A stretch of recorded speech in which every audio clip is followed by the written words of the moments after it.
আওয়ামী লীগ একটা অভদ্র দল, এরা একটা অসভ্য দল, ধর্ম বিকৃতকারী একটা দল। এরা মওদুদিবাদে বিশ্বাস করে, এরা ইসলামে বিশ্বাস করে না। বিএনপির স্থায়ী কমিটির সদস্য মির্জা আব্বাস বলেন, মুক্তিযুদ্ধের সময় যারা আলবদর রাজাকার ছিল আজ তারাই বড় বড় কথা বলছে। তাদের জন্য আওয়ামী লীগই ঠিক ছিল।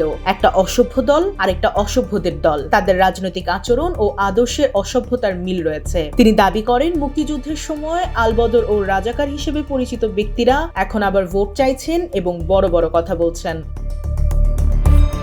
বুধবার রাজধানীর সিদ্ধেশ্বরী বালুর মাঠে মেডিকেল ক্যাম্পের উদ্বোধন অনুষ্ঠানে তিনি এসব মন্তব্য করেন। নির্দিষ্ট একটি রাজনৈতিক দলের দিকে ইঙ্গিত করে তিনি বলেন, 1971 সালে যারা রাজাকার আলবদর ছিল তারাই দেশের মানুষকে পাকিস্তানি বাহিনীর হাতে তুলে দিয়েছিল। আজ তারাই ভোট চাইছেন, ধর্মকে ঢাল বানিয়ে সাধারণ মানুষকে ভয় দেখাচ্ছেন।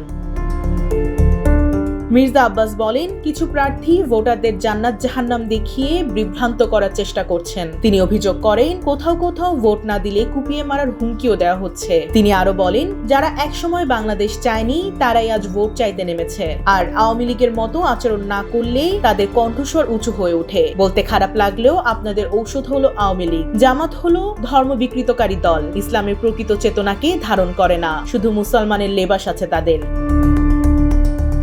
জনগণকে সতর্ক করার আহ্বান জানিয়ে তিনি বলেন, মানুষ খুব শিক্ষিত না হলেও একেবারে বোকা নয়। তাদের ধাপ্পা দিয়ে লাভ হবে না। জনগণকে অনুরোধ করব, এসব মানুষের হাত থেকে বাঁচুন।